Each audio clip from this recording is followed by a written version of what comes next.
The Chevron station on Route 66 buzzed with late-night travelers grabbing coffee and gas. Sarah clutched her swollen belly as she waddled toward the store, 8 months pregnant and exhausted from the long drive to her sister's wedding.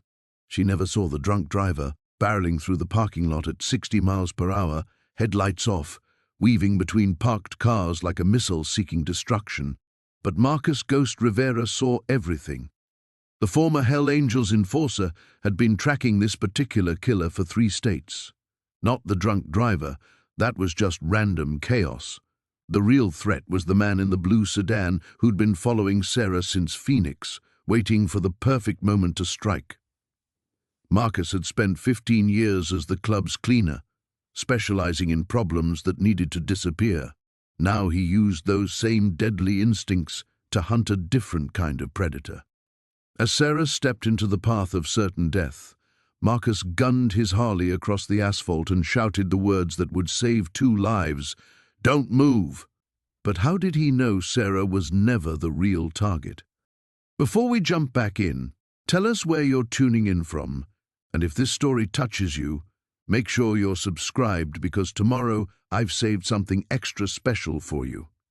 Sarah froze mid-step, her hand instinctively protective over her belly. The drunk driver's pickup truck screamed past inches from her face, close enough that the wind whipped her hair across her eyes. Metal shrieked against concrete as the vehicle clipped a gas pump and spun sideways before slamming into the station's brick wall. Marcus didn't spare the wreckage a glance. His steel-grey eyes remained locked on the blue Camry parked near the air pump, where Vincent Torres sat gripping his steering wheel with white knuckles. The man's carefully laid plan had just dissolved into chaos, and Marcus could see him calculating new angles of attack. "Ma'am, you need to get inside. Now." Marcus's voice carried the kind of authority that came from years of making life-and-death decisions in split seconds. His leather jacket creaked as he dismounted the Harley, steel-toed boots hitting pavement with purpose. Sarah stared at him. This dark stranger with Native American features carved from granite, salt and pepper beard, framing a mouth that looked like it rarely smiled. The Hell Angels patch on his back told her everything she needed to know about keeping her distance, but his eyes held something unexpected: protection. I don't understand," she stammered. "How did you know that truck was coming?" Marcus scanned the parking lot methodically, noting exit routes and potential weapons. The drunk driver was climbing out of his demolished pickup, bleeding from a head wound but alive. Station employees were already calling 911, but Torres hadn't moved from his sedan, and that made him the most dangerous man in a 50-foot radius. Lucky guess, Marcus lied smoothly. "But this isn't over. See that blue car? The driver's been following you for hours." Sarah's face went pale. "Following me? That's impossible. I don't know anyone who—" "Your husband hired him." The words hit her like a physical blow. Marcus watched her process the information, saw the moment when pieces clicked into place in her mind. The unexpected pregnancy that had driven a wedge between her and David. The life insurance policy he'd insisted on updating. The way he'd encouraged this solo trip to her sister's wedding despite her condition. "David wouldn't," she began, then stopped. Because David would. David absolutely would. Torres's car door opened. Marcus's hand moved instinctively to the .45, tucked beneath his jacket, muscle memory from a lifetime of violence. But Torres wasn't reaching for a weapon. He was reaching for his phone, probably calling his employer to report the complications. Inside, Marcus commanded, stepping between Sarah and the sedan. "Stay away from windows and don't come out until I tell you." Sarah wanted to argue, to demand explanations, to insist this was all some terrible mistake. Instead, she looked at Marcus's face and saw someone who understood predators on an intimate level, someone who had been one himself. She hurried toward the station doors as fast as her pregnancy would allow. Marcus waited until she was safely inside before walking toward the Camry. Torres saw him coming and started the engine, but Marcus had already memorized the license plate. Phoenix Tags rental company sticker in the corner. The man was a professional, which meant he'd try again once the heat died down. When Torres pulled out of the parking lot and disappeared into the desert night, Marcus felt the familiar weight of unfinished business settling on his shoulders. He'd saved Sarah tonight, but Vincent Torres was still breathing, still getting paid, still accepting contracts. Marcus pulled out his own phone and dialed a number he hadn't called in 6 months. "It's Ghost," he said when the line connected. "I need a favor." The woman on the other end sighed. "Marcus, we've talked about this. You can't keep..." "Torres is working Phoenix to Vegas. Same MO as the Henderson case." A pause. "How many targets?" Marcus looked through the station windows at Sarah, who sat in a plastic chair clutching a bottle of water with shaking hands. "Just getting started." The fluorescent lights of the police station buzzed overhead as Detective Sarah Chen rewound the security footage for the 15th time. Her partner, Detective Marcus Rodriguez, leaned against the desk with his third cup of coffee, watching her obsess over the grainy black and white images. "There," Sarah pointed at the screen. "Look at his body language. He's not scanning the area like someone who heard a noise or sensed danger. He's looking up, specifically up and to the left, exactly where that light fixture was about to fall." Marcus squinted at the monitor. Maybe he noticed it was loose. "From 30 feet away? While walking?" "Marcus, that fixture weighed 40 pounds. The structural engineer said the mounting had been slowly failing for weeks, but there were no visible signs. Even the gas station owner had no idea. The footage showed the same impossible sequence. The mysterious biker entering frame right, his purposeful stride never wavering until that exact moment when he suddenly looked up, changed direction, and dove toward the pregnant woman. 3 seconds later, the heavy industrial light crashed down precisely where she'd been standing. "What did the woman say again?" Sarah asked, though she'd memorized every word of the witness statement. Marcus flipped through his notes. "Amanda Price, 28, 7 months pregnant. She said he appeared out of nowhere, grabbed her arm, pulled her back, and told her, 'Not today.' When she looked up to thank him, he was already walking away. Didn't even wait to see if she was okay." "Not today," Sarah repeated. "That's an odd thing to say to someone you just saved from what should have been a freak accident." The station's desk sergeant knocked on the doorframe. "Chen Rodriguez, you've got another one."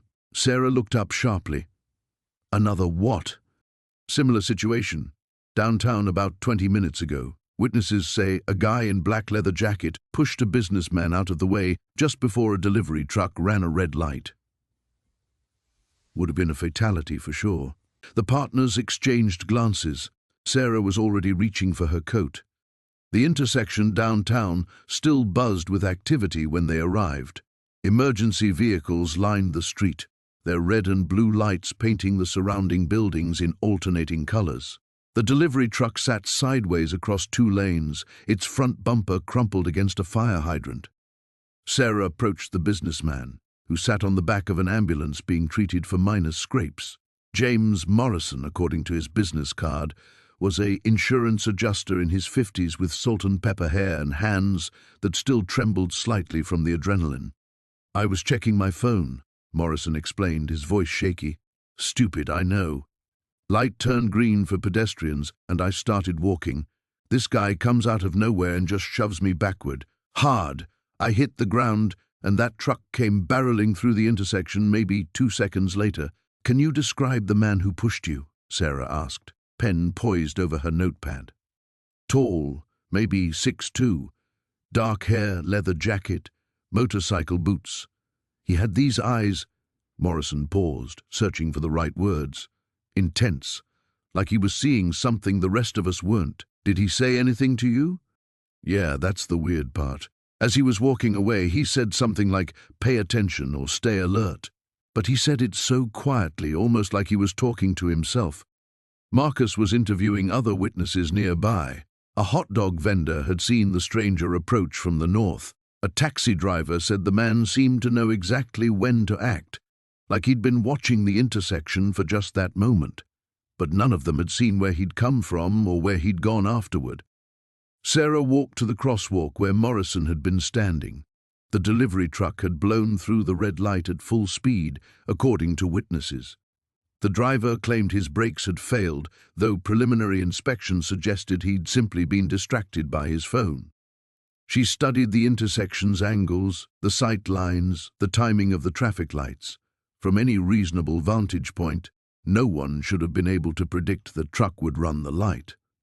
Yet somehow, their mysterious Good Samaritan had known exactly when to intervene.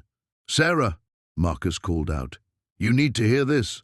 He was standing with a traffic camera technician who'd been reviewing footage from the intersection's monitoring system.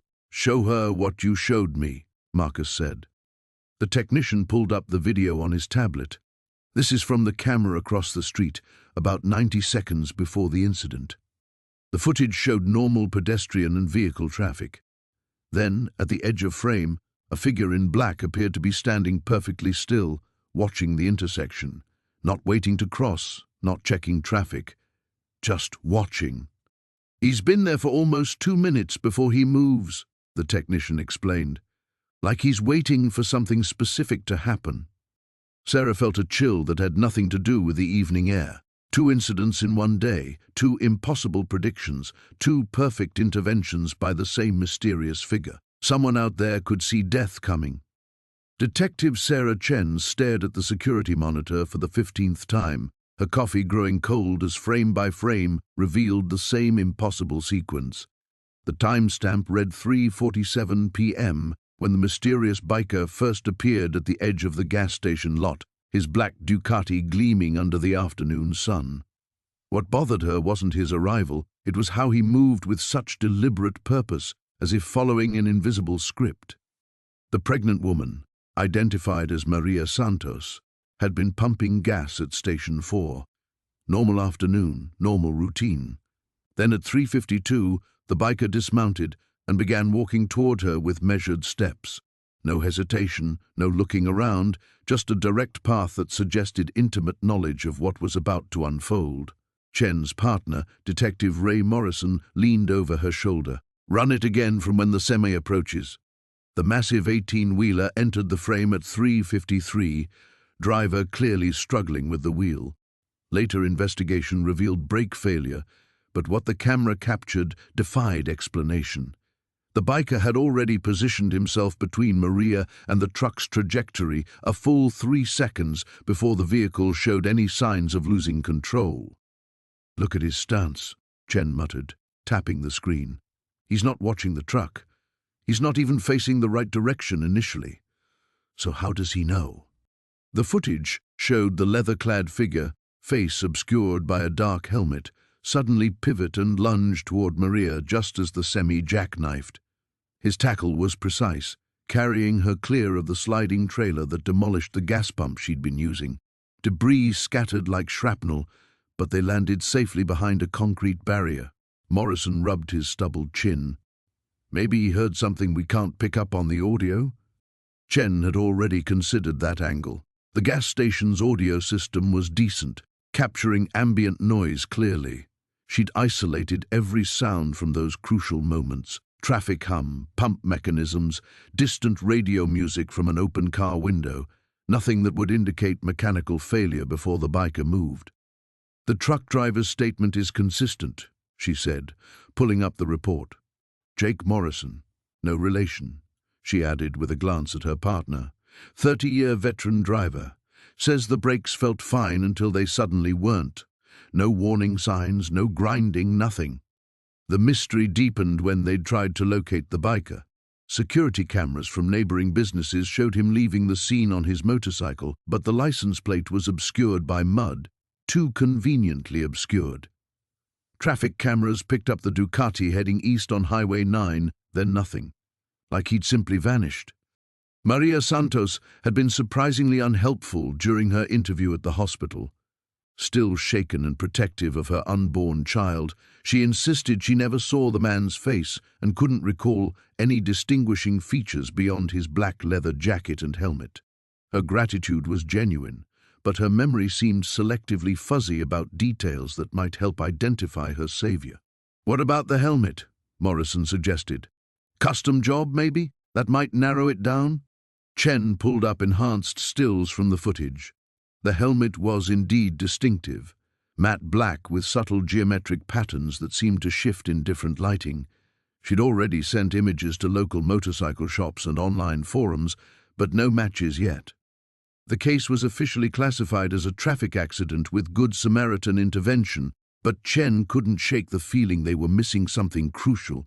She'd built her career on reading people and situations, and everything about this incident felt orchestrated. Her phone buzzed with a text from the forensics lab.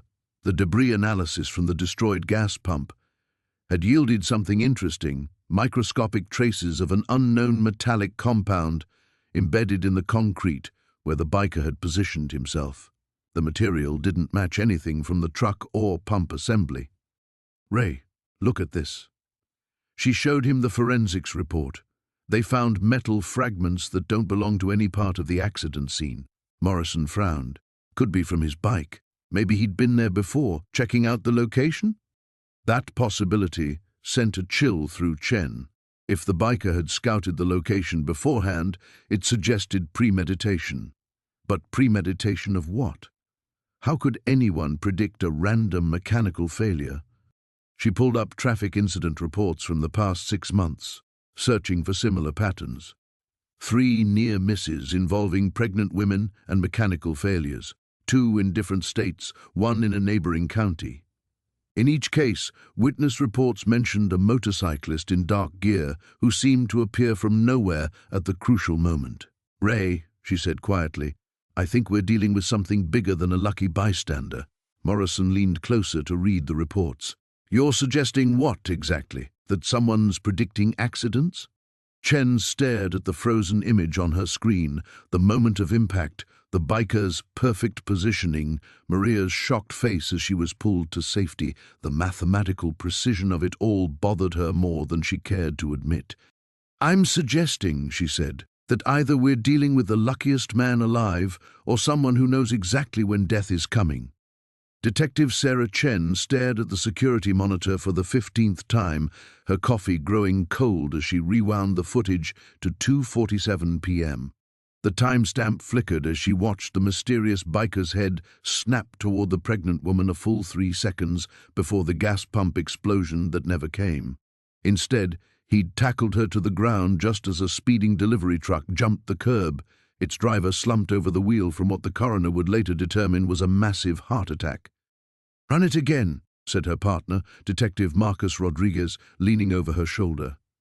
The scent of his aftershave mixed with stale precinct air as he squinted at the grainy footage.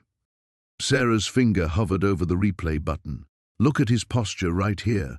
See how he's standing completely relaxed, then suddenly he goes rigid, like he's hearing something we can't."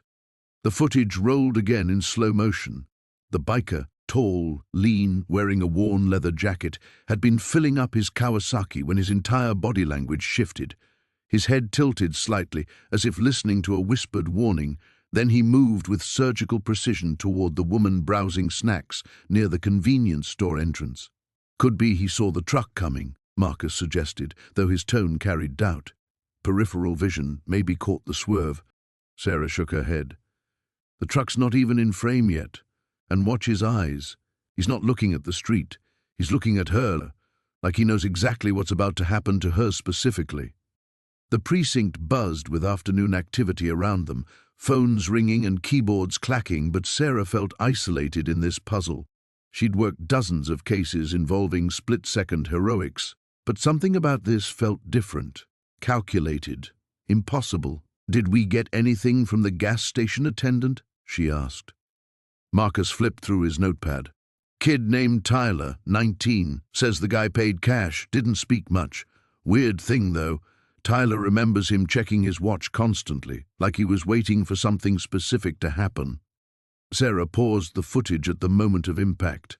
The biker's body shielded the pregnant woman, later identified as Maria Santos, 7 months along, from the truck's deadly trajectory. The vehicle had plowed through 2 gas pumps before slamming into a concrete barrier. If she'd been standing there another second, both she and her unborn child would have been killed instantly. "Maria Santos still refusing to talk?" Sarah asked. "Claims she doesn't remember anything useful. Says it happened too fast." Marcus sat on the edge of the desk. But here's the interesting part. When I mentioned the biker, she got this look, like she was scared. Sarah's instincts prickled. Scared of him or scared for him? That's what I couldn't figure out. The phone rang, interrupting their speculation. Sarah grabbed it on the second ring. Detective Chen. Detective, this is Officer Ramirez from the North Division. You put out a bolo on a black Kawasaki license partial RX? Sarah's pulse quickened. Yeah, what do you have? Bike matching that description was spotted at Mercy General Hospital about an hour ago. Security cameras caught the rider entering through the emergency department, but here's the weird part. He went straight to room 314 without stopping at reception or asking for directions. What's in room 314? Elderly man named Frank Morrison, admitted yesterday for chest pains but stable condition. Morrison claims he doesn't know who the visitor was, but nurses say after the guy left, Morrison seemed agitated, kept asking about his grandson. Sarah exchanged glances with Marcus. We'll be right there. As they grabbed their coats, Sarah couldn't shake the feeling that they were chasing someone who operated on information they didn't have access to. The biker hadn't just been in the right place at the right time. He'd known. The question was how. During the 20-minute drive to Mercy General, Marcus voiced what they were both thinking. What if this guy has some kind of inside information? Someone feeding him details about accidents, incidents? From who? The universe? Sarah navigated through traffic, her mind racing through possibilities. Unless he's got contacts in emergency services, traffic control, medical facilities. But even then, how do you predict a heart attack causing a truck to jump a curb at that exact moment? Maybe he's causing them, Marcus said quietly. The suggestion hung between them like smoke. Sarah had considered it, but the evidence didn't support it. The truck driver's heart attack was genuine, his medical history showed previous cardiac episodes, and there was no sign of foul play. They pulled into the hospital parking lot, both scanning for any sign of the Kawasaki. Sarah spotted security cameras positioned at every entrance and made a mental note to request footage. Somewhere in this city, a man in leather was moving through shadows, apparently knowing when death would strike next. The question wasn't just who he was anymore, it was whether he was trying to stop fate or orchestrate it. Detective Sarah Chen stared at the frozen frame on her monitor, the timestamp glowing in harsh green numbers, 14:32:17. The mysterious biker stood motionless beside Pump 3, his helmet tilted upward at an impossible angle, as if watching something in the sky that the cameras couldn't capture. "Run it back again," she told Officer Martinez, who sat hunched over the keyboard beside her. For the 15th time that morning, the footage rewound. Sarah watched the biker's head movements, cataloguing every subtle shift. At 14:31:45, he'd been filling his tank normally. Then something changed. His posture straightened, his helmet turned skyward, tracking something moving overhead with the precision of a radar dish. "There," Sarah pointed at the screen. "Right there. He's following something." Martinez squinted at the display. "I don't see anything, Detective. Just blue sky and that crane from the construction site." The crane. Sarah's pulse quickened. She'd driven past the Meridian Tower construction project countless times, barely noticing the massive equipment that loomed over the surrounding blocks. But now, studying the biker's precise head movements, a terrifying possibility emerged. "Get me the construction company's number. Now." While Martinez scrambled for his phone, Sarah continued watching the footage. The biker's tracking was too accurate to be coincidental.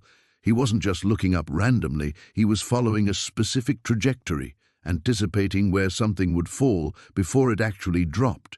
"Meridian Construction," Martinez announced, holding out his phone. Sarah grabbed it. "This is Detective Chen, Metro PD. I need to speak to whoever's in charge of your Tower District site, right now." A gruff voice came on the line. "This is Frank Kowalski, site foreman. What's this about? Yesterday around 2:30 p.m., did you have any equipment failures? Anything fall from your crane?" Dead silence. "Then, how did you know about that?" Sarah's stomach dropped. Tell me exactly what happened. We had a cable snap on Tower 1, dropped a steel beam right into the street. Damn near killed someone, but thank God the area was clear. We reported it to safety inspectors, filed all the paperwork. Wait, Sarah's mind raced. You said the area was clear? Yeah, lucky break. Usually that intersection's packed with foot traffic, but nobody was there when it hit. But Sarah knew better. She'd seen the gas station footage. At 14:32:17, exactly when the beam would have struck, that intersection should have been occupied by one very pregnant woman walking to her car. Mr. Kowalski, I need copies of all your incident reports, and I want to talk to whoever was operating that crane. 20 minutes later, Sarah stood at the base of Meridian Tower, her neck craned upward at the massive construction crane that stretched into the cloudy sky. The impact site was still cordoned off with yellow tape, chunks of concrete scattered where the steel beam had struck. Frank Kowalski emerged from a trailer, hard hat in hand and worry lines etched deep around his eyes. Detective? Frank Kowalski. I brought the paperwork you wanted. Sarah accepted the manila folder but didn't open it immediately. Instead, she walked to the impact crater, visualizing yesterday's scene. The gas station was 2 blocks away, barely visible from here, yet somehow the biker had known. Your crane operator, she said. Where is he? Frank's expression darkened. That's the thing, Detective. Tommy Rodriguez has been running cranes for 20 years. Never had an accident, not even a minor one. Yesterday shook him up real bad. I need to speak with him. That's what I'm trying to tell you. Tommy didn't show up for work today. Called in sick, but... Frank lowered his voice. His wife called here an hour ago. Says he never came home last night. She's worried sick. A chill ran down Sarah's spine. First, the impossible footage of a biker who could predict falling debris, now a missing crane operator whose equipment had mysteriously failed. The pieces weren't adding up to accident anymore. I want to see that crane, she said. The ride up in the construction elevator felt endless. When they finally reached the crane's control cabin, Sarah immediately noticed the pristine condition of the equipment. Everything looked normal, professional, well-maintained.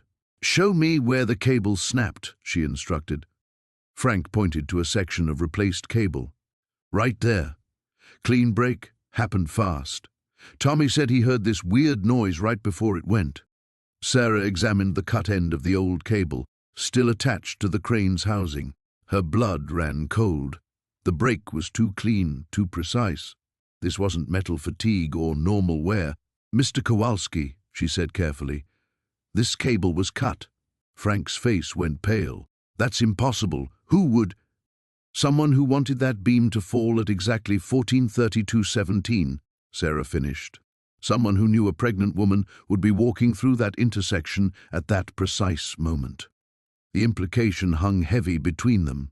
Yesterday's incident wasn't an accident. It was attempted murder, orchestrated with mechanical precision, and somehow, impossibly, a mysterious biker had known exactly when and where death would strike. The question now was whether he was trying to prevent it or ensure it happened. Detective Sarah Chen stared at the frozen frame on her monitor, the timestamp reading 14:23:7. The mysterious biker stood motionless beside his Harley, helmet tilted toward the gas station's overhang, where, 3 seconds later, a 200-pound metal beam would come crashing down exactly where Lisa Martinez had been standing. Run it again, she told Officer Rodriguez, who was manning the controls in the precinct's video analysis room. That's the 7th time, Detective. Then make it 8. The footage rolled backward, then forward. Chen watched the biker's body language, searching for any tell that might explain his supernatural timing. At 14:22:45, he was casually filling his tank. At 14:22:58, he suddenly straightened, head snapping toward the overhang. At 14:23:2, he was already moving, abandoning his bike mid-fill to sprint toward the pregnant woman. No rational person could have seen what he saw. The structural failure that sent the beam plummeting was internal, metal fatigue in a support bracket hidden behind decorative panels. There had been no visible warning signs, no creaking metal, no obvious danger.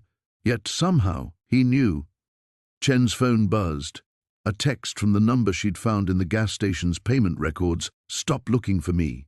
You won't like what you find." Her blood chilled. She'd been careful, discreet in her investigation. How did he know she was hunting him?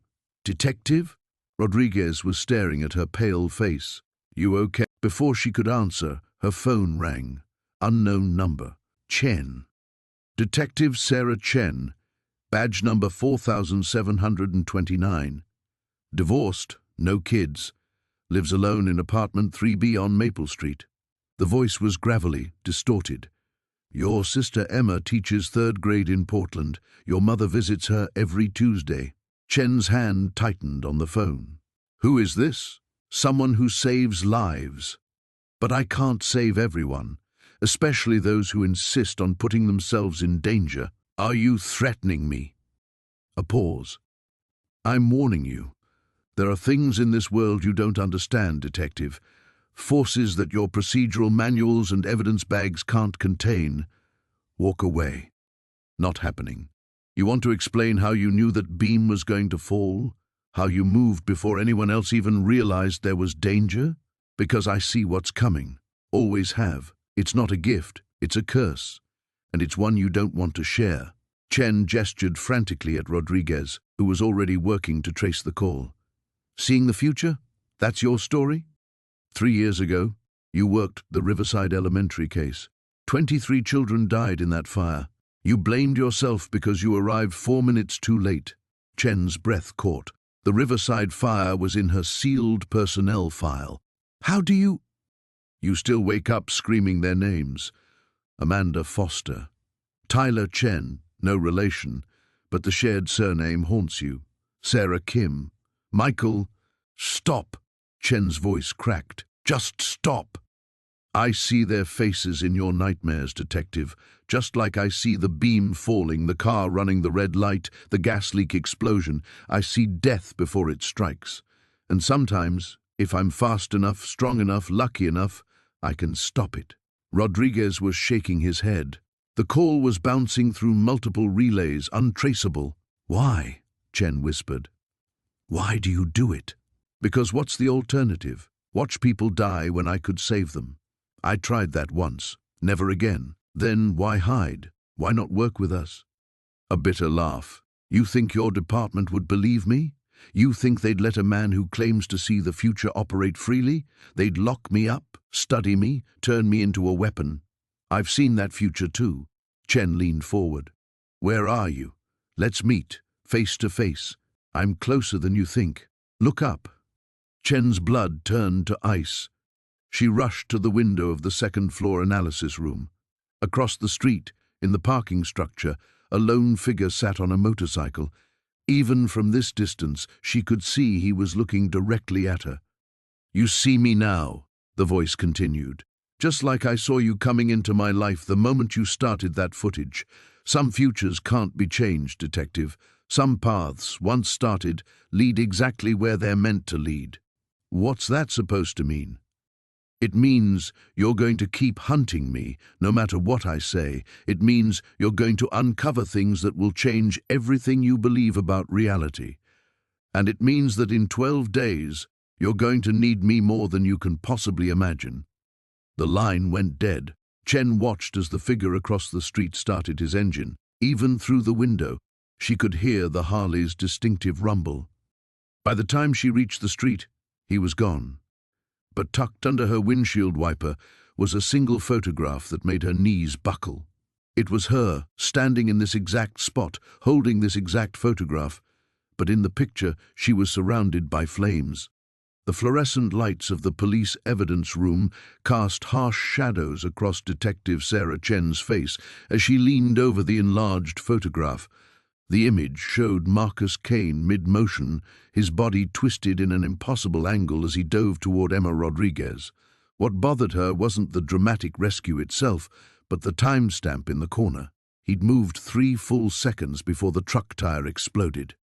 "Run it again," she said to Officer Martinez, who operated the video equipment with the enthusiasm of someone who'd already watched this footage 47 times. The grainy security camera footage played once more in slow motion. Chen watched Kane's head snap up from examining his motorcycle, watched his eyes sweep the gas station lot with predatory precision, watched him launch himself forward before any visible threat materialized. The man moved like he was reading from a script only he possessed. Her phone buzzed against the metal table. The caller ID showed her contact at the DMV. "Chen, here. About that bike registration you asked me to rush," came the tired voice of Janet Kowalski. "That Harley-Davidson doesn't exist." Chen straightened. "What do you mean doesn't exist?" "The VIN number traces to a motorcycle that was totaled in a junkyard fire in Nevada 3 years ago. Whoever your mystery man is, he's riding a ghost." Chen thanked Janet and hung up, staring at the frozen frame on the monitor. Kane's face was partially obscured by shadow, but his eyes seemed to look directly through the camera, as if he knew she'd be watching this exact moment days later. Martinez cleared his throat. "Detective, there's something else. The forensics team found residue on the truck's wheel assembly." "What kind of residue?" "Chemical accelerant. Someone didn't just wait for that tire to blow, they made sure it would happen." Chen's blood went cold. She'd been operating under the assumption that Kane had somehow predicted a freak accident. But if the tire explosion was sabotage, then Kane wasn't psychic. He was either incredibly lucky or intimately familiar with the attack plan. "Pull up everything we have on the truck driver," she ordered. Martinez's fingers flew over the keyboard. Within minutes, the profile of Vincent Torres appeared on screen. 43 years old, clean driving record, no criminal history. He'd been making a routine delivery to the gas station's convenience store when his front tire catastrophically failed. "Torres is clean," Martinez said. "But here's what's interesting. He wasn't supposed to be driving that route yesterday. The original driver called in sick at the last minute." Chen's mind raced. So whoever planted the accelerant had inside knowledge of a last-minute schedule change, or they were targeting the location, not the driver. The implication hit her like a physical blow. Emma Rodriguez hadn't been a random victim. She'd been the intended target. And somehow, Marcus Kane had known exactly when and how the attack would unfold. Chen grabbed her jacket from the chair. "I need Rodriguez's full background check. Employment history, family connections, enemies, parking tickets, everything. And I want to know where Marcus Kane disappeared to after he left the hospital." 20 minutes later, Chen sat in her Crown Vic outside Emma Rodriguez's apartment complex, reading through the woman's file. On paper, Emma looked like the most ordinary person imaginable. Night shift nurse at St. Mary's Hospital. No criminal record. No obvious enemies. The only unusual detail was a gap in her employment history from 18 months ago. Chen's radio crackled to life.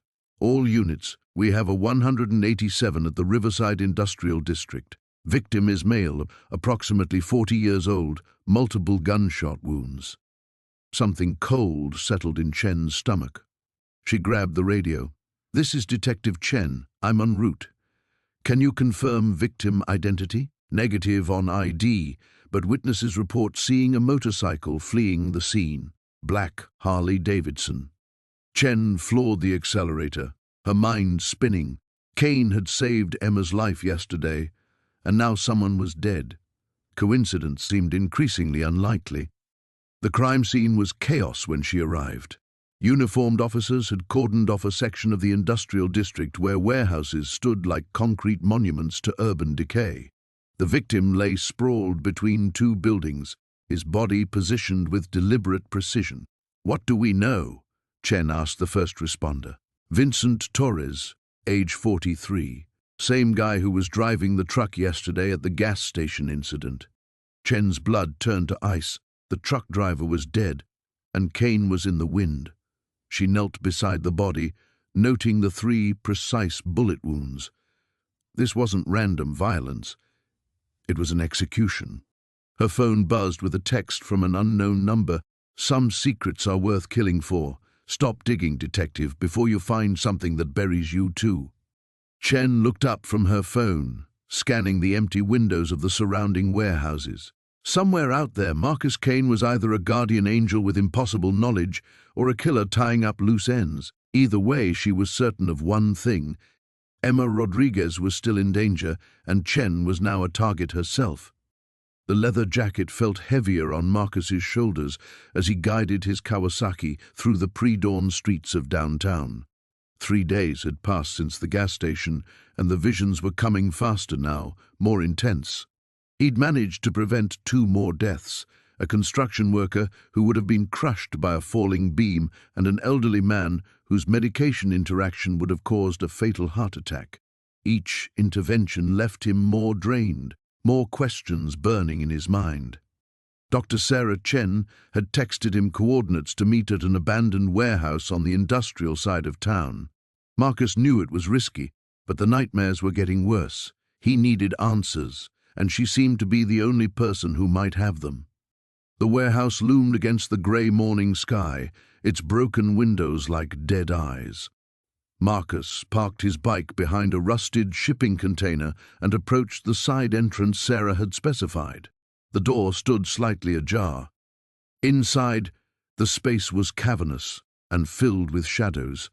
Dusty shafts of light filtered through the damaged roof, illuminating scattered debris and old machinery. Sarah emerged from behind a concrete pillar, her medical bag in hand and exhaustion etched across her face. "You came," she said, relief evident in her voice. "I need to know what's happening to me," Marcus replied, pulling off his helmet. "These visions, they're not stopping. If anything, they're getting stronger." Sarah nodded grimly. "That's what I was afraid of. The ability you're manifesting, it's not natural. Someone did this to you." Marcus felt his blood turn cold. "What do you mean?"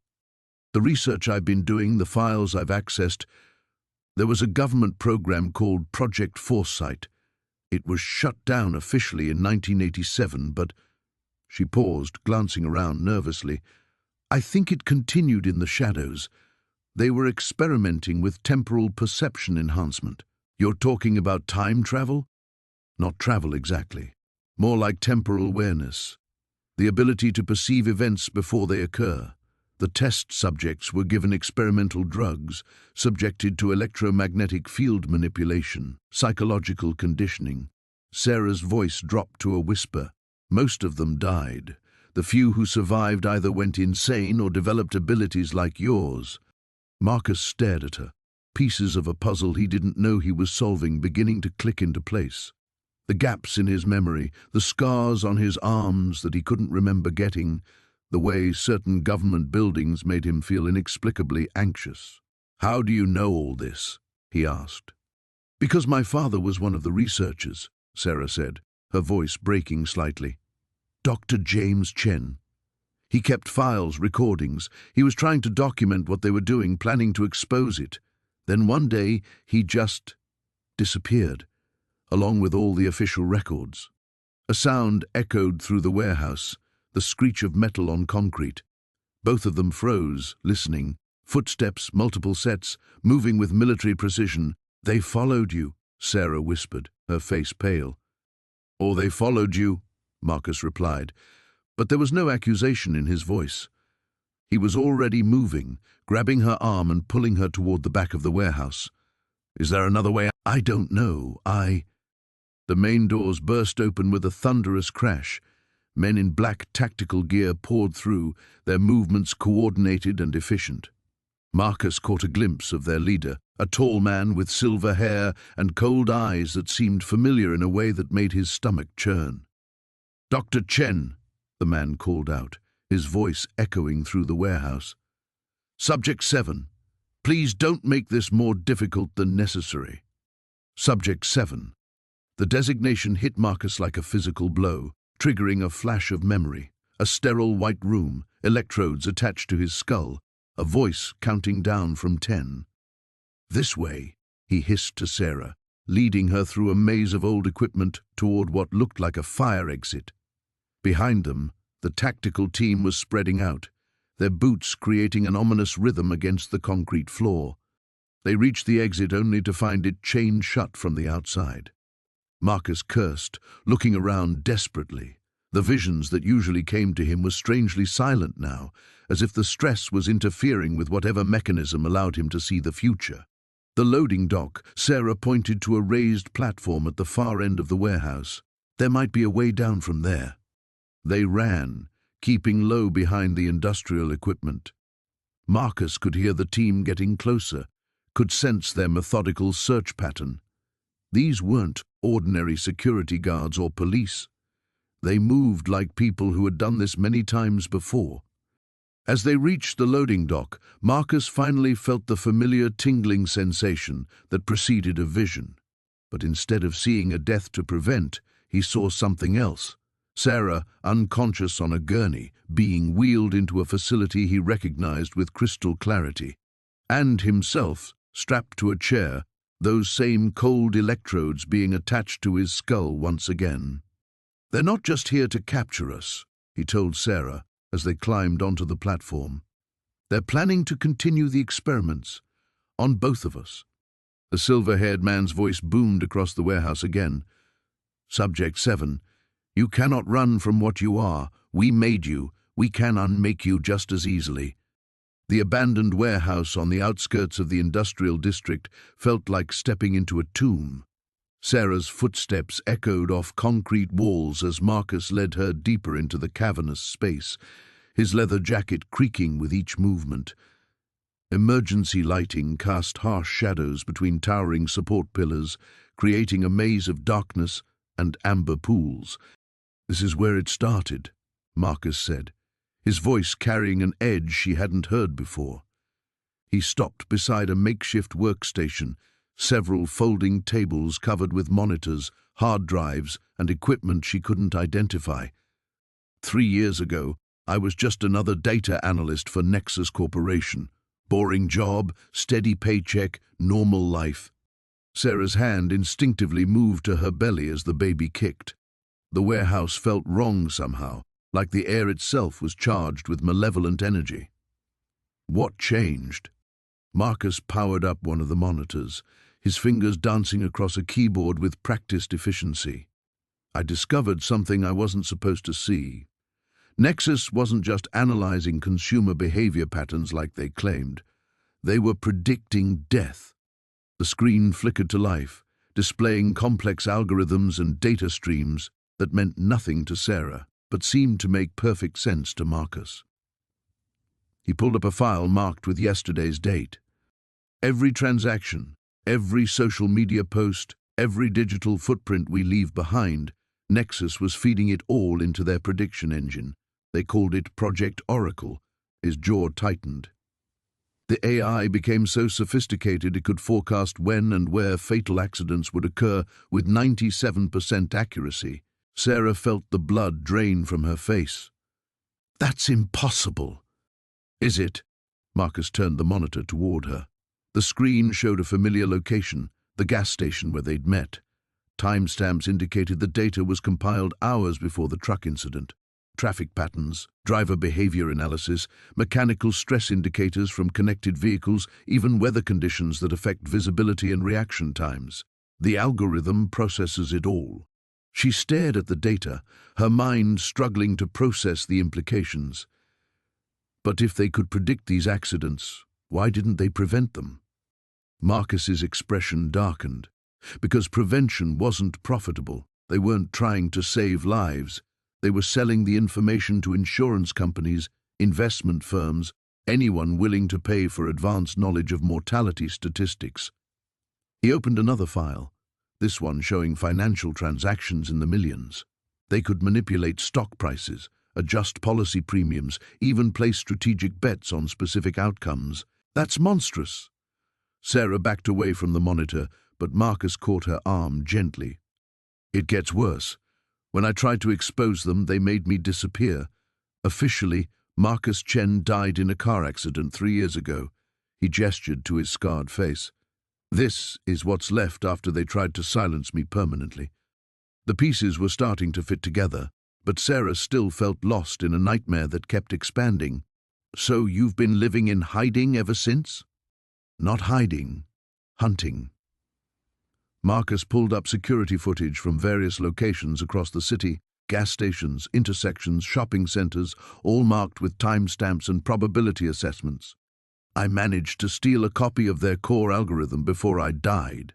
I've been using it to get there first, to save who I can. Sarah watched the footage with growing horror.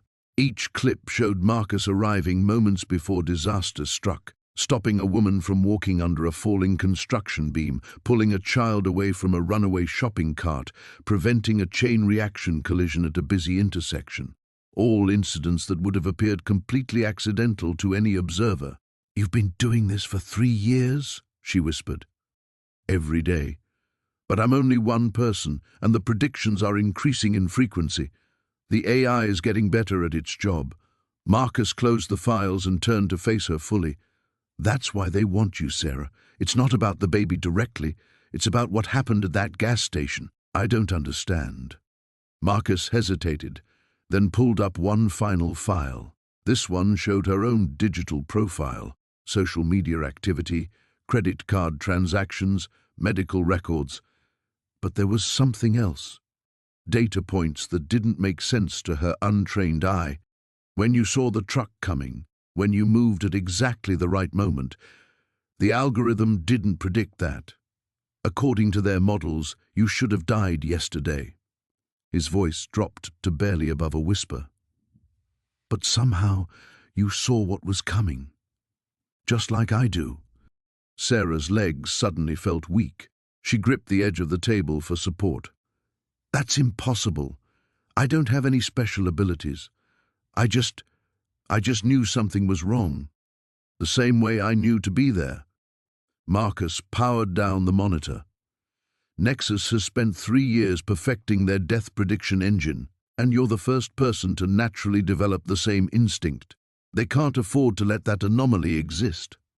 The warehouse fell silent except for the distant hum of electrical equipment. Sarah's mind raced through the implications, not just for herself, but for the life growing inside her. "What do they want to do to me?" Marcus's expression was grim. "Study you. Dissect what makes you different. And if they can't replicate it..." He didn't finish the sentence. He didn't need to. The abandoned warehouse on the outskirts of the city felt like a tomb, its broken windows staring down at Marcus like hollow eyes.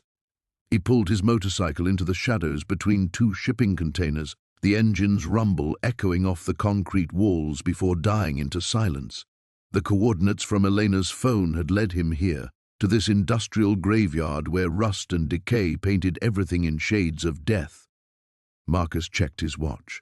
3 hours until the next surge. 3 hours to find answers before more innocent people died, while he stood helplessly by, watching fate unfold with his cursed gift.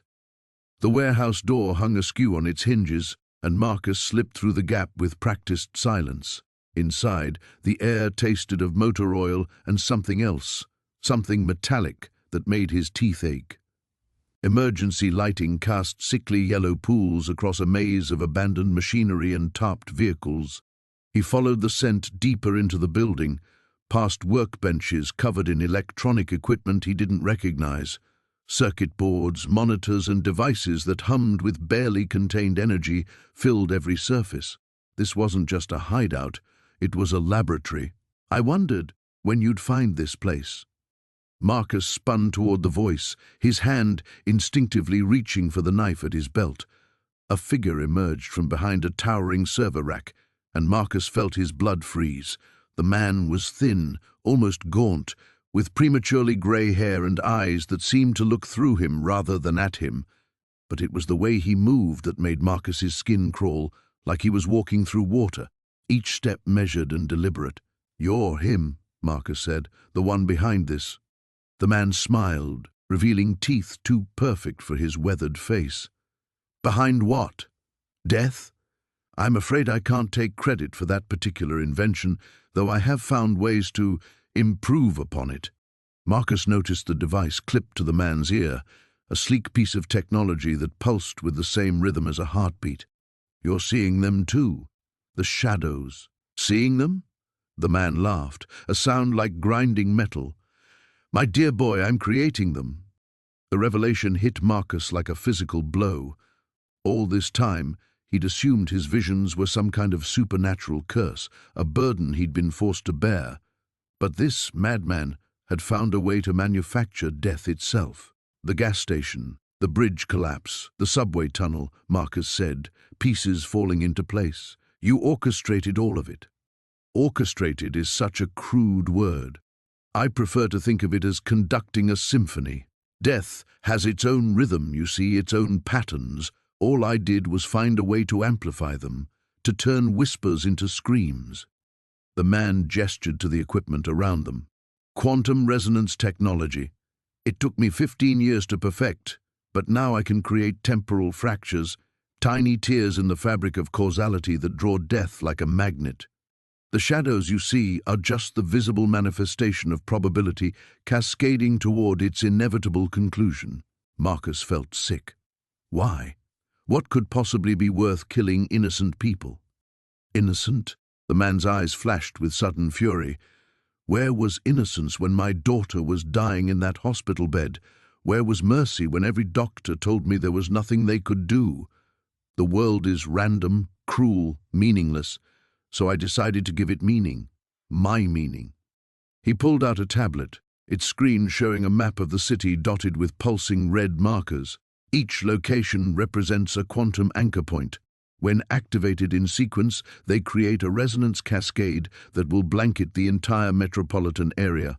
No more random death, no more senseless loss, just perfect, beautiful order under my control. Marcus counted the markers, dozens of them, spread across hospitals, schools, shopping centers.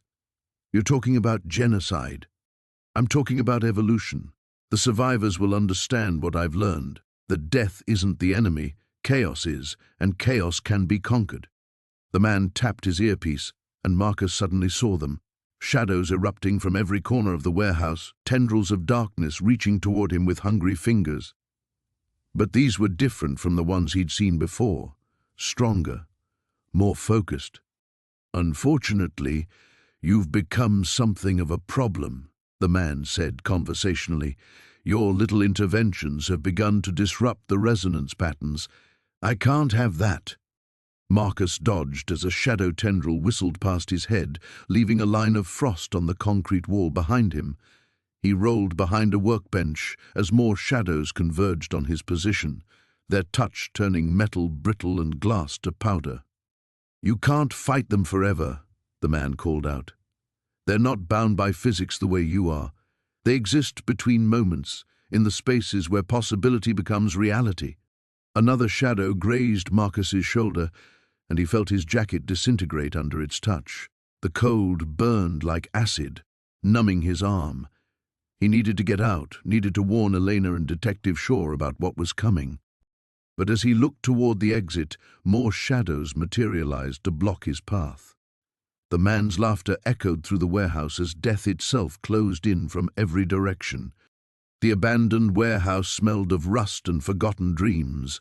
Marcus followed Elena through the maze of shipping containers, their footsteps echoing in the cavernous space. Somewhere in the darkness ahead, answers waited, along with whoever had been hunting them for the past 3 days. "You sure about this?" Marcus whispered, checking the modified pistol holstered beneath his jacket. The bullets were special, designed to disrupt the cloaking technology that made their enemies invisible. Elena nodded, her hand resting protectively over her belly. "Sarah said she'd be here. She has the files we need." Sarah Chen had been Elena's contact at Biolux Industries before everything went sideways. If anyone could explain why Elena's unborn child had become the target of invisible assassins, it would be her. But Marcus couldn't shake the feeling they were walking into a trap. A figure emerged from behind a container 30 yards away.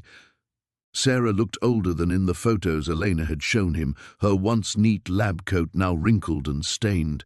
Dark circles shadowed her eyes, and her hands trembled as she approached. "Elena, thank God you're alive." Sarah's voice cracked with relief. "I've been hiding here for days. They killed the others, Dr. Hoffman, Dr. Ramirez, everyone who worked on Project Helix." "What is Project Helix?" Marcus stepped forward, his enhanced vision scanning the shadows for heat signatures that shouldn't be there. And why do they want Elena's baby? Sarah glanced nervously at Marcus. Who is he? Elena, you said you'd come alone. He saved my life. Twice. Elena's voice carried a steel Marcus had come to respect. Answer his questions, Sarah. What did you people do to me? The scientist's shoulders sagged in defeat. The fertility treatments weren't just to help you conceive. We were experimenting with genetic enhancement, trying to create children with accelerated neural development. Babies who could process information faster, see patterns others couldn't. Marcus felt ice form in his veins. You're talking about psychic abilities. Not psychic. Enhanced cognitive processing that borders on precognition. Sarah pulled a tablet from her bag, fingers dancing across the screen. Your daughter, Elena, she's already developing these abilities in utero. The neural pathways are forming differently than normal human development. That's impossible, Elena breathed. Is it? Marcus thought of his own condition, the experimental treatments that had given him enhanced reflexes and the ability to see through the enemy's cloaking technology. Someone else knows about this. They've been sending invisible soldiers after her. Sarah's face went pale. The Obsidian Group. They funded our research through shell companies. When they realized what we'd achieved, they wanted to weaponize it. Turn enhanced children into perfect soldiers. A soft whisper of displaced air made Marcus spin around, his modified weapon already in his hand. 3 heat signatures materialized on his enhanced vision, humanoid forms moving with predatory grace through the warehouse. They found us, he hissed, pushing Elena behind a steel beam. Sarah, how many ways out of here? The scientist was already moving, tablet clutched to her chest, loading dock on the east side. But they'll have it covered. Marcus's mind raced through tactical options as the invisible assassins closed in. Their cloaking tech was sophisticated, but his enhanced vision gave him an edge they didn't expect. He could see them, track their movements, anticipate their attacks. The first assassin rounded the container to their left. Marcus put 2 bullets center mass before the killer could draw his weapon. The man materialized as he fell, his cloaking suit sparking and failing. Stay down, Marcus ordered Elena and Sarah. He rolled right as muzzle flashes erupted from the darkness, bullets sparking off concrete where his head had been moments before. The second assassin was closing fast, some kind of blade glinting in his invisible hands. Marcus waited until the last second, then dove sideways, firing upward as his attacker passed overhead. The man crashed into a stack of pallets, his outline flickering in and out of visibility. But where was the third one? A muffled cry from Elena answered his question. The last assassin had circled around, using the distraction to get close to his real target. Marcus could see the killer's heat signature behind Elena's position, weapon raised. Time seemed to stretch. Marcus had a clear shot, but Elena was too close. Any miss could hit her, and at this range, even a ricochet might prove fatal. Then, Elena did something extraordinary. Without looking back, she stepped sideways, exactly the right distance to clear Marcus's line of fire. Her movement was precise, almost as if she'd seen the assassin's position without using her eyes. Marcus's bullet found its mark. The third assassin materialized and collapsed, his weapon clattering across the concrete floor. In the sudden silence, Elena turned to face where the invisible killer had been standing. Her eyes were wide with shock and something else, a dawning awareness that chilled Marcus to the bone. I saw him, she whispered. Even though he was invisible, I could see exactly where he was. Sarah's tablet slipped from her nerveless fingers. That's impossible. The enhancement shouldn't manifest until after birth. Elena's hand moved to her belly as understanding flooded her features. Unless she's sharing what she sees with me. The abandoned warehouse in the industrial district looked like countless others. Rusted metal siding, broken windows, weeds growing through cracked asphalt. But Detective Sarah Chen knew better than to trust appearances. She crouched behind a shipping container with Marcus Kane, watching 3 black SUVs circle the building like predators. "How many?" she whispered into her radio. "I count at least 8 hostiles," came Torres's voice through her earpiece. "Maybe more inside." The afternoon sun cast long shadows across the loading dock where Emma Rodriguez was being held. Through her binoculars, Sarah could see movement in the second-floor windows. The Nexus Corporation had chosen their stronghold well. Multiple escape routes, clear sight lines, and enough firepower to hold off a small army. Kane checked his weapon for the 3rd time in 5 minutes. "We should wait for SWAT backup." "Emma doesn't have time for backup."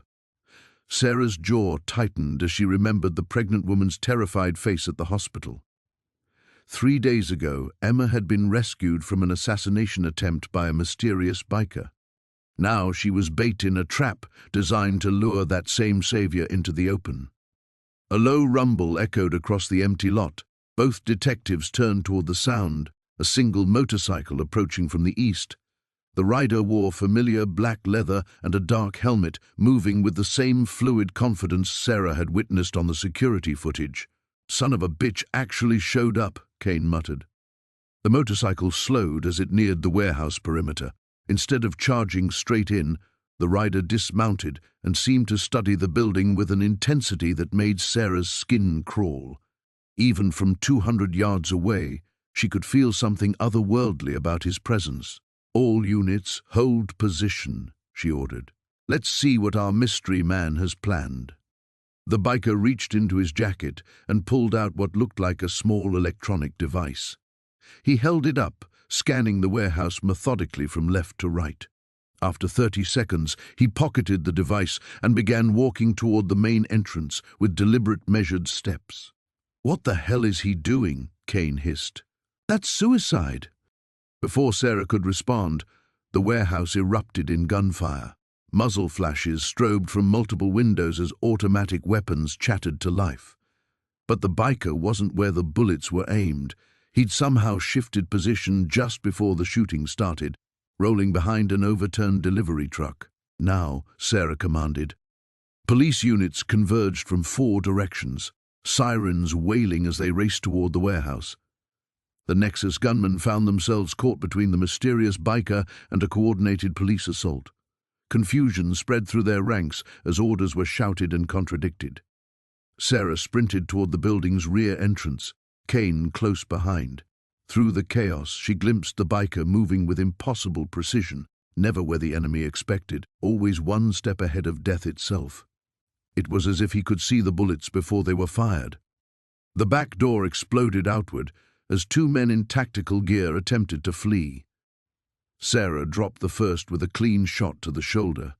The second spun around, assault rifle raised, but Kane was already there with a textbook takedown. Inside the warehouse, the gunfire had intensified. Sarah could hear the distinctive crack of the biker's pistol mixed with the heavier reports of military-grade weapons. She followed the sound through a maze of storage containers and broken machinery, her heart pounding as she climbed toward the 2nd floor. Emma's scream cut through the din like a blade. Sarah burst into a large open space that had once housed assembly equipment. Emma was tied to a chair in the center of the room, surrounded by 5 armed men. Their leader, a scarred man in an expensive suit, held a pistol to the pregnant woman's head. "Drop your weapons or she dies," he shouted. The biker emerged from the shadows on the opposite side of the room, his gun trained on the leader's center mass. But Sarah could see the impossible angles. Any shot would risk hitting Emma or triggering a reflexive kill shot. "You're the one," the scarred man continued, addressing the biker. "The one who sees what's coming. Our employer wants to know how you do it." The biker said nothing. His helmet turned slightly, as if he were calculating something beyond normal perception. Then, without warning, he fired 3 shots in rapid succession, not at the men holding Emma, but at specific points on the warehouse ceiling. The ancient support beams groaned and shifted. A section of corrugated metal roofing collapsed with a thunderous crash, separating the gunmen and creating a cloud of dust and debris. In the confusion, the biker moved like liquid shadow, disarming 2 men before they could react. Sarah didn't waste the opening. She put down the remaining guards with precise shots while Kane secured Emma. When the dust settled, only the scarred leader remained standing, his hands raised in surrender. The biker holstered his weapon and walked toward the exit without a word. "Wait!" Sarah called out. "We need answers." He paused at the doorway and spoke for the first time, his voice muffled by the helmet. "Some questions are more dangerous than ignorance." Then he was gone, leaving only the echo of his motorcycle fading into the distance. The abandoned warehouse district stretched like a concrete graveyard in the pre-dawn darkness. Marcus throttled down his Harley, letting the engine's rumble fade to a whisper as he coasted between the skeletal remains of Detroit's industrial past. The address Kai had given him led to a building that looked like every other derelict structure. Shattered windows, rusted fire escapes, and graffiti-scarred walls telling stories of urban decay. But Marcus knew better than to trust appearances. He'd learned to read the subtle signs over the years, the way certain windows were too clean despite their spiderweb cracks, how the weeds grew in deliberate patterns around the perimeter, creating natural sightlines, the almost imperceptible hum of generators buried deep underground. This wasn't just another abandoned warehouse, it was a fortress disguised as ruins. Detective Rodriguez emerged from the shadows of a loading dock, her service weapon drawn but lowered. "You're late. Had to make sure I wasn't followed." Marcus killed the engine and swung his leg over the bike. "Sarah and Michael?" "Safe house 3 blocks north. My partner's watching them." She gestured toward the warehouse. "Your friend's been busy. We've identified at least 6 entry points, all rigged with sensors. This isn't some amateur operation."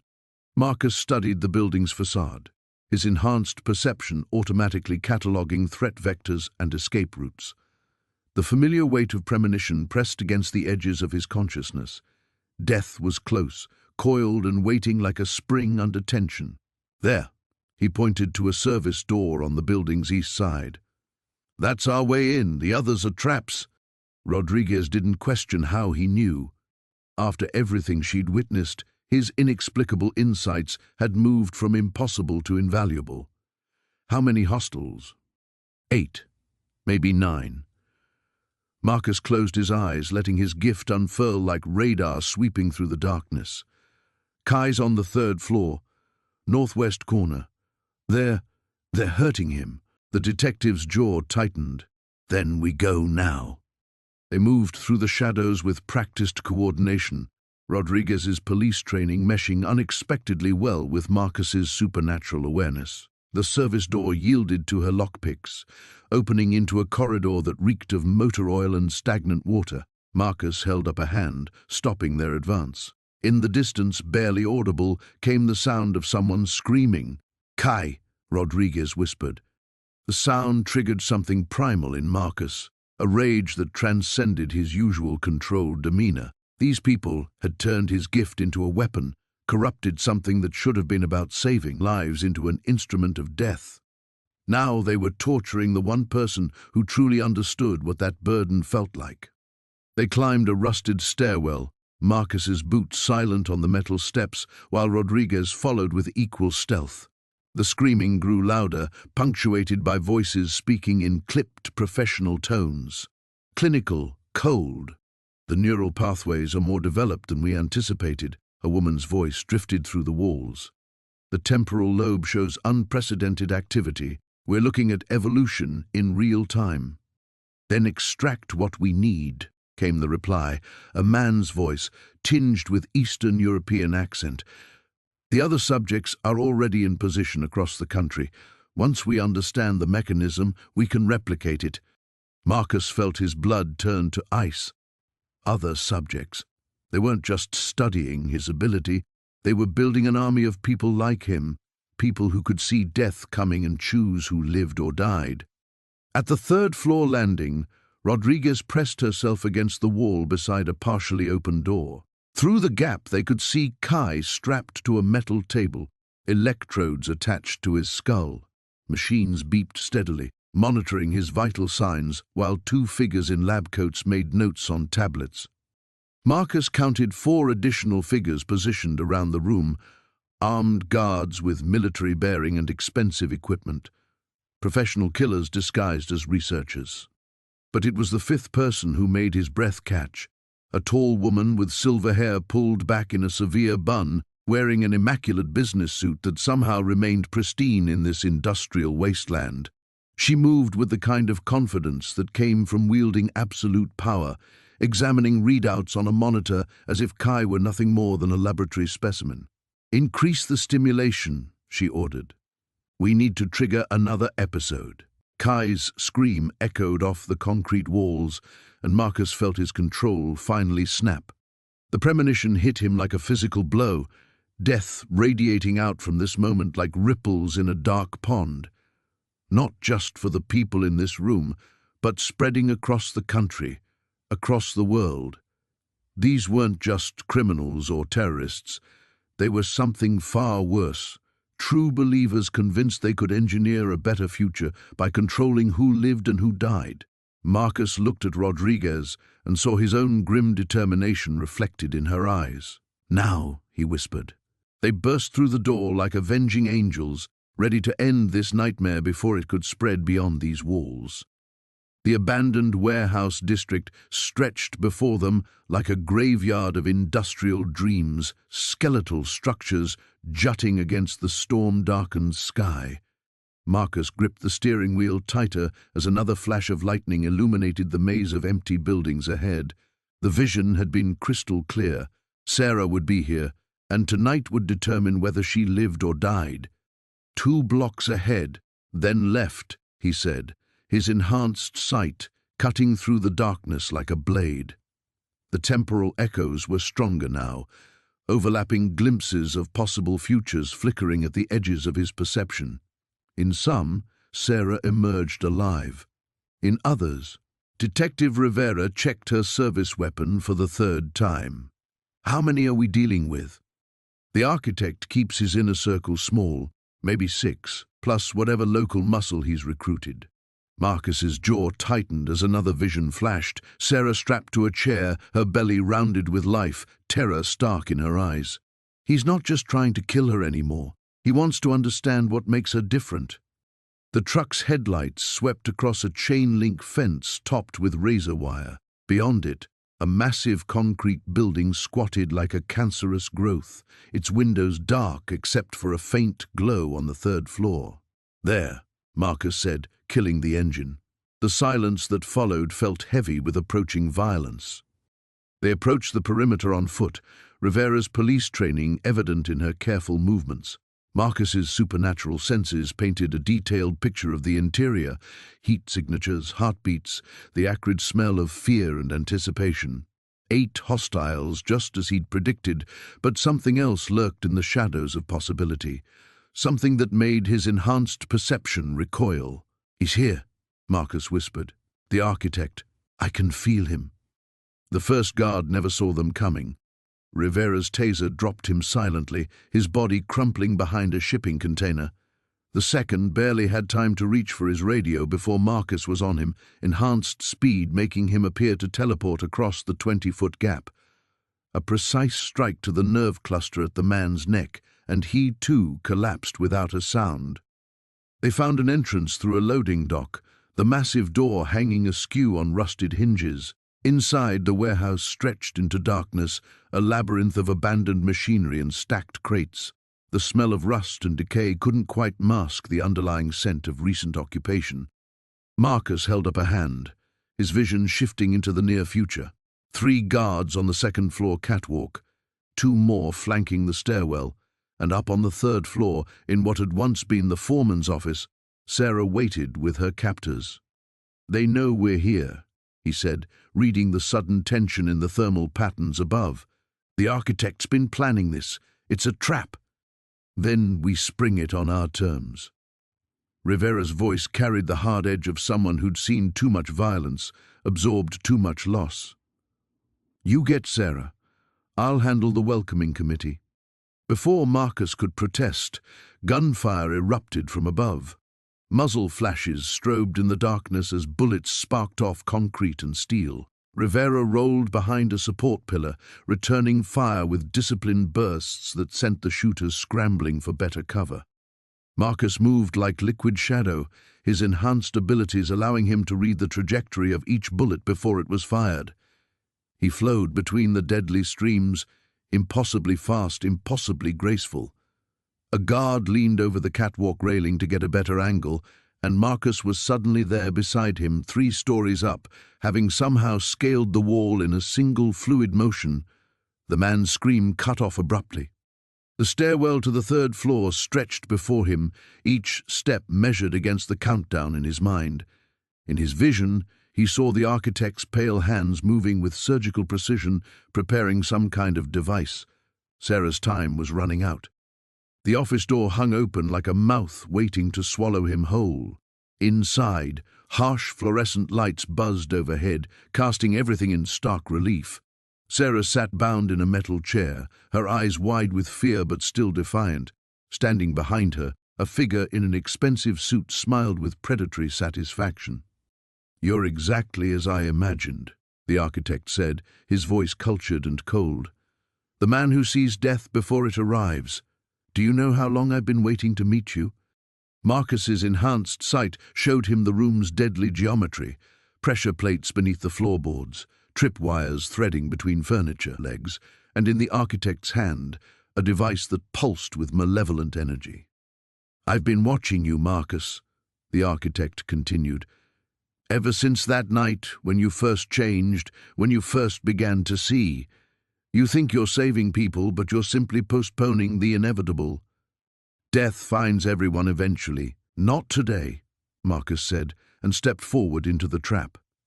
The room exploded into chaos as the architect's carefully laid plans triggered all at once. But Marcus was already moving, his vision showing him the one path through the destruction that led to salvation. The abandoned warehouse smelled of rust and decay, but Marcus felt more at home here than he had anywhere in years. Sarah sat cross-legged on an old shipping crate, her hand resting protectively on her swollen belly, while Detective Chen paced near the broken windows, constantly checking her phone for updates from the tactical team. "They found 3 more safe houses," Chen announced, ending another hushed conversation. "All empty, but recently occupied. Whoever's running this operation, they've been planning it for months." Marcus adjusted the straps on his motorcycle jacket, feeling the familiar weight of the modified sensors woven into the leather. The technology that had saved Sarah's life was still active, still feeding him data about probability cascades and death echoes that danced invisibly through the air around them. "How long before they track us here?" Sarah asked, her voice steady despite everything she'd endured. "Long enough," Marcus replied, though he wasn't entirely certain. The patterns he could see were shifting constantly now, like storm clouds gathering on a horizon only he could perceive. "But we need to talk about what happens next." Chen stopped pacing and fixed him with a hard stare. "What happens next is we take down everyone involved in this conspiracy, starting with whoever's been feeding information to the people trying to kill Sarah. It's not that simple." Marcus moved to the window, scanning the industrial landscape beyond. In the distance, he could see the faint shimmer of potential futures branching and converging, some leading to safety, others to violence and death. "Sarah isn't just a witness anymore. She's become something else." "What do you mean?" Sarah's hand pressed more firmly against her stomach. Marcus turned back to face them both, weighing how much truth they could handle. "The people who want you dead, they're not just covering up a crime. They're protecting a project, something they've been working on for years." "What kind of project?" Chen demanded. "The same kind that made me what I am." Marcus pulled off his jacket, revealing the intricate network of nearly invisible wiring that ran along his arms and across his chest. "Technology that lets someone see probability streams, predict outcomes, manipulate chance itself." Sarah's eyes widened. "You're saying they experimented on you?" "On all of us. There were 12 subjects initially. I'm the only one left. The memories still burned, even after all these years. But they never perfected the process. Too many variables, too much chaos in the human brain to control completely." Chen was studying him with new understanding, until now. They found a way to stabilize it. Marcus nodded grimly. Your baby, Sarah. They didn't just happen to target you. They've been tracking your family line for generations, looking for the right genetic markers. The warehouse fell silent except for the distant hum of traffic. Sarah's face had gone pale, but her voice remained strong when she spoke. You're telling me my child is some kind of weapon? Not a weapon, a key. Marcus could see the threads of possibilities spinning out from this moment, some bright with hope, others dark with terrible potential.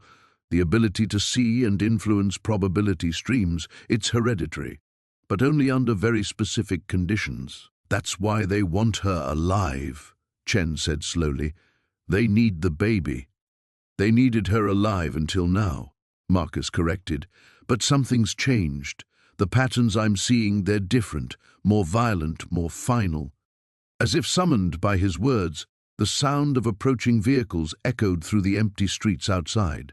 Marcus closed his eyes and let his enhanced perception expand, feeling for the threads of immediate danger. 3 vehicles, 12 armed men, he reported. They'll be here in 90 seconds. Chen was already moving, checking her weapon and scanning for alternative exits. Back door? Blocked. They're coming from both directions. Marcus slipped his jacket back on, the sensors immediately syncing with his nervous system. But there's a way out. It's just going to require perfect timing. Sarah struggled to her feet, one hand on her back. I can't run, not in my condition. You won't have to run. Marcus moved to a section of the floor near the center of the warehouse. You just have to trust me. The sound of car doors slamming echoed from outside, followed by the sharp bark of tactical commands. Chen positioned herself near the main entrance, gun drawn. Whatever you're planning, do it fast, she hissed. Marcus knelt and began pulling aside loose floorboards, revealing a storm drain beneath. Industrial runoff tunnel. Connects to the old subway system 3 blocks from here. That's impossible, Chen protested. The city maps don't show any tunnels in this area. The city maps are wrong. Marcus helped Sarah toward the opening. There are a lot of things the city doesn't want people to know about. The warehouse doors exploded inward with a crash of splintering wood and twisted metal. Through the smoke and chaos, Marcus could see the probability streams converging like a deadly kaleidoscope, each choice creating new branches of possibility. Some of those branches led to survival. Others led to endings he refused to accept. The real battle was just beginning. Marcus Chen stood in the abandoned warehouse district, his breath forming small clouds in the cold night air. The location Jake had specified was exactly where his visions had shown him, a sprawling complex of rusted metal and broken windows where shadows could hide an army. He checked his watch, 11:47 p.m., 13 minutes until the deadline. The burner phone buzzed in his pocket. Jake's voice crackled through the speaker when he answered. You came alone. Good. Sarah appreciates that. Where is she? Marcus scanned the darkened buildings, knowing Jake could be watching from any number of vantage points. Safe. For now. Did you bring what I asked for?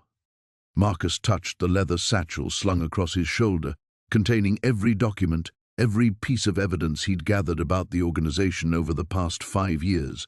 Names, locations, financial records, assassination contracts, everything. It's here. But I want to see Sarah first. A harsh laugh echoed through the phone. You're not in a position to make demands. Building 7, 3rd floor. Come alone and Marcus, leave. The mystical foresight at home. One wrong move, and the senator's daughter becomes another tragic statistic. The line went dead. Marcus pocketed the phone and approached Building 7, a 4-story structure that had once housed a textile factory. The main entrance hung open, its metal door creaking in the wind. He stepped inside, his footsteps echoing in the cavernous space. The first vision hit him as he reached the stairwell. Sarah, bound to a chair in a room with exposed pipes running along the ceiling. Jake pacing behind her, a pistol in his hand. But something was wrong with the image. It flickered, shifting between 2 different scenarios. In one, Sarah was alone with Jake. In the other, 3 additional figures lurked in the shadows. Marcus climbed the stairs slowly, processing what his mind was showing him. The visions had never been inconsistent before. Either Jake was actively changing his plans, or something was interfering with Marcus's ability to see clearly. On the second-floor landing, he paused. Another flash, Jake speaking into a radio, coordinating with someone. The words were muffled, but Marcus caught fragments. When he enters and eliminate both targets. The pieces clicked together. Jake had never intended to honor their agreement. This was an execution, not an exchange. Marcus reached the 3rd floor and followed the corridor toward the back of the building. A sliver of light showed beneath a door at the far end. He approached carefully, listening for voices, but heard only the building's settling groans and distant traffic. He pressed his ear to the door. Sarah's voice, muffled but clear. "He'll know this is a trap. Marcus isn't stupid." "Marcus is desperate," Jake replied. "Desperate people make fatal mistakes." Marcus tested the door handle. Unlocked. He took a deep breath and pushed it open. Sarah sat in the center of the room, her hands zip-tied behind the chair, exactly as his vision had shown. Jake stood 10 feet away, his weapon trained on the doorway. But the room wasn't empty of other threats. Marcus could sense them now, the subtle wrongness that preceded violence. "The famous prophet arrives," Jake said, not lowering his gun. "Right on schedule." "Let her go," Marcus said, stepping into the room with his hands visible. "You have what you wanted." "Do I?" Jake tilted his head. "Because what I wanted was the location of the man who's been systematically destroying our organization. And now here you are, walking right into my crosshairs." Sarah's eyes met Marcus's, and he saw the apology there. She'd figured it out too. This had never been about information or revenge. This was about eliminating the one person who could see their operations before they happened. "The bag," Jake demanded, gesturing with the pistol. Marcus slowly removed the satchel and placed it on the floor. As he straightened, the next vision came with crystal clarity, Jake firing, not at him, but at Sarah, a diversion to create chaos while the hidden shooters moved into position. But knowing what was coming had always been Marcus's advantage. As Jake's finger began to tighten on the trigger, Marcus was already moving. He dove left, toward the industrial shelving unit against the wall, shouting down to Sarah. The gunshot that would have taken her in the chest instead shattered a water pipe above her head. 2 more figures emerged from behind equipment crates, exactly where Marcus had sensed them. He grabbed a heavy wrench from the shelving and hurled it at the overhead light fixture. The room plunged into darkness just as automatic weapons fire erupted from multiple positions. In the chaos of muzzle flashes and ricocheting bullets, Marcus could see what the others couldn't. The next 30 seconds playing out in perfect detail. Sarah kicking her chair backward to avoid the crossfire. Jake repositioning toward the door. The precise moment when the shooters would need to reload. The endgame had begun, and for the first time since this all started, Marcus could see exactly how it would end. The warehouse trembled as another explosion rocked the building 3 blocks away. Through the shattered windows, orange flames painted the night sky while sirens wailed in the distance. Marcus pulled Sarah closer, his enhanced vision cutting through the smoke and chaos to track the architect's movements. "He's orchestrating all of this," Marcus said, watching the figure in the white suit coordinate his remaining operatives from the rooftop across the street. Every explosion, every distraction, it's all designed to funnel us into his kill zone. Detective Chen pressed herself against the concrete pillar, reloading her service weapon with practiced efficiency. "How many more of those enhanced killers does he have?" 12 that I can see," Marcus replied, his augmented perception cataloging heat signatures and movement patterns throughout the surrounding buildings. "But they're different from the others, faster, more coordinated. These aren't just enhanced, they're perfected." Sarah winced as another contraction gripped her, the stress of their situation accelerating her labor. "Marcus, I can't. The baby's coming whether we want it to or not." The leather-clad guardian's jaw tightened. In his enhanced vision, He could see the cascading probability threads converging on this moment. Every future path led to the same critical decision point: fight or flee. But fleeing meant abandoning the hundreds of innocent people the architect would butcher to draw them out again. "Chen," he said, making his choice. "There's an emergency medical kit in the manager's office. Sarah needs—" The windows exploded inward as 3 enhanced operatives crashed through simultaneously. Marcus moved faster than human reflexes should allow, his modified nervous system processing the threat vectors in microseconds. His first attacker, a woman with surgical scars along her temples, wielded twin blades that hummed with electrical current. He caught her wrist, redirecting her momentum into the concrete wall with bone-crushing force. The second operative, a mountain of muscle and synthetic skin grafts, swung a warhammer that would have pulverized a normal man. Marcus ducked, feeling the weapon's wind ruffle his hair, then drove his elbow upward into the giant's solar plexus. The impact sent shockwaves through reinforced ribs. Detective Chen's gunfire echoed through the warehouse as she engaged the third attacker, a wiry man whose movements seemed to predict her shots. Her bullets sparked off his reinforced forearms as he closed the distance with inhuman speed. "Behind you!" Sarah screamed from her position near the loading dock. Marcus spun to see 4 more operatives rappelling through the skylights, their descent perfectly synchronized. His enhanced perception kicked into overdrive, mapping trajectories and calculating intercept courses. He grabbed a steel support beam, swinging himself up to meet them in mid-air. The first operative never saw the kick that sent him crashing into the warehouse floor. The second managed to raise his rifle before Marcus's hand closed around the barrel, bending it into uselessness. A headbutt to the bridge of the nose sent him spinning into unconsciousness. But the remaining 2 had learned from their predecessors' mistakes. They separated, forcing Marcus to choose between targets while their companions recovered below. It was exactly the tactical situation the architect had designed. "Marcus Chen," the architect's amplified voice boomed from speakers hidden throughout the warehouse. Such beautiful violence, such perfect futility. "Do you see now why I chose you both? The guardian who can see death coming, and the detective who refuses to let justice die. You're my masterpiece." Detective Chen ducked behind an overturned table as automatic weapons fire chewed through the air where she'd been standing. "Chose us for what, you psychopath?" "Evolution," the architect replied, his voice carrying an almost paternal pride. "Marcus was my prototype. Enhanced reflexes, predictive capabilities, moral flexibility within acceptable parameters. But you, detective, represent something far more valuable. Incorruptible determination. Together, you're the perfect law enforcement unit for the new world I'm creating." Sarah cried out again, her contractions now coming every 90 seconds. Marcus dropped from the rafters, landing between her and the advancing operatives. His enhanced vision showed him the truth that made his blood run cold. The architect wasn't trying to kill them. He was stress testing them. "You're documenting everything," Marcus realized, spotting the nearly invisible recording devices positioned throughout the warehouse. "Our response times, tactical decisions, emotional stress points.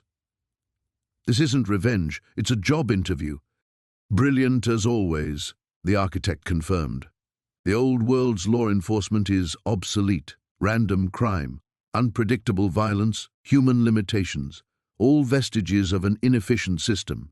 But enhanced guardians working with incorruptible investigators? That's the future of order." More explosions rocked the district, and Marcus understood the full scope of the architect's plan. The chaos wasn't random terrorism. It was a demonstration. Every saved life, every prevented death, every moment of their coordinated response was being recorded, analyzed, and prepared for presentation to whoever had the resources to purchase a private army of enhanced enforcers. "The answer is no," Marcus said, helping Sarah to her feet as another wave of operatives surrounded them. The architect's laughter echoed through the warehouse. "Oh, Marcus, you still think you have a choice?" The abandoned warehouse smelled of rust and decay, shadows dancing across broken concrete as Marcus checked his watch one final time. The visions had been coming faster now, overlapping fragments of death that made his head throb with each passing second. Sarah would arrive in 3 minutes. The consortium's cleanup crew in 5. He pulled the motorcycle keys from his leather jacket, feeling their weight like an anchor.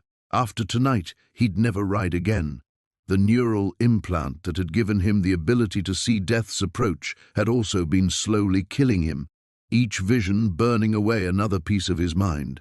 The doctors had given him weeks. He'd stretched it to months. The roar of an engine echoed through the empty street.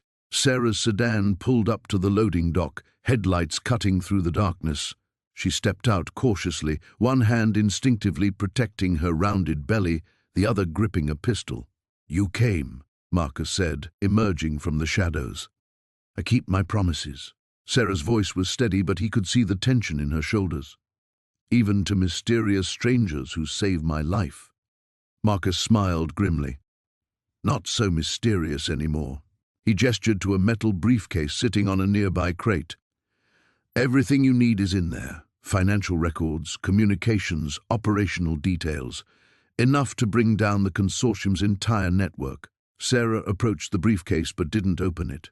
"Why me? You could have given this to the FBI, the media, anyone. Because you're not part of their system. You're clean." Marcus winced as another vision flashed through his mind. Black SUVs turning the corner, men with automatic weapons. "And because saving you was never just about that moment at the gas station." "What do you mean?" "Your daughter."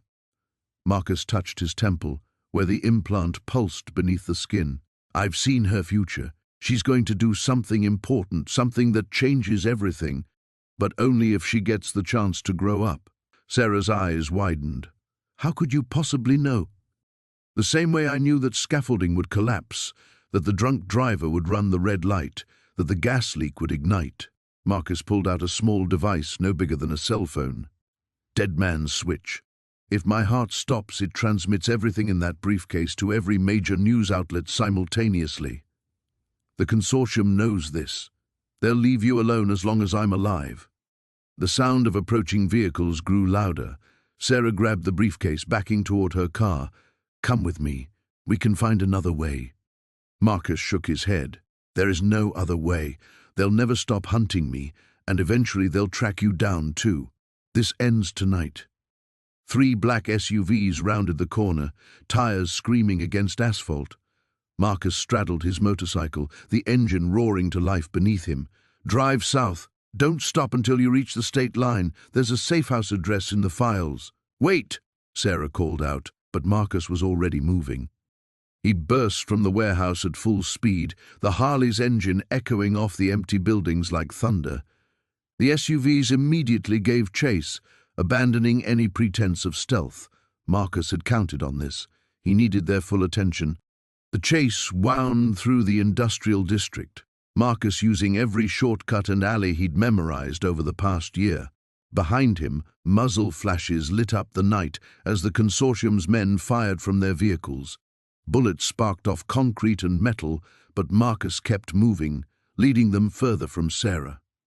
He could feel the implant burning in his skull, visions overlapping until reality became a kaleidoscope of possible deaths. In one fragment, he saw himself taking the off-ramp ahead. In another, he continued straight toward the bridge. Each choice led to a different ending, but they all ended the same way. Marcus chose the bridge. The motorcycle sailed over the guardrail, arcing through the darkness above the river. For a moment, suspended between earth and water, Marcus felt something he hadn't experienced in years. Peace. The constant stream of visions stopped. The burning in his head faded. He was finally free. The explosion when the Harley hit the water was visible for miles.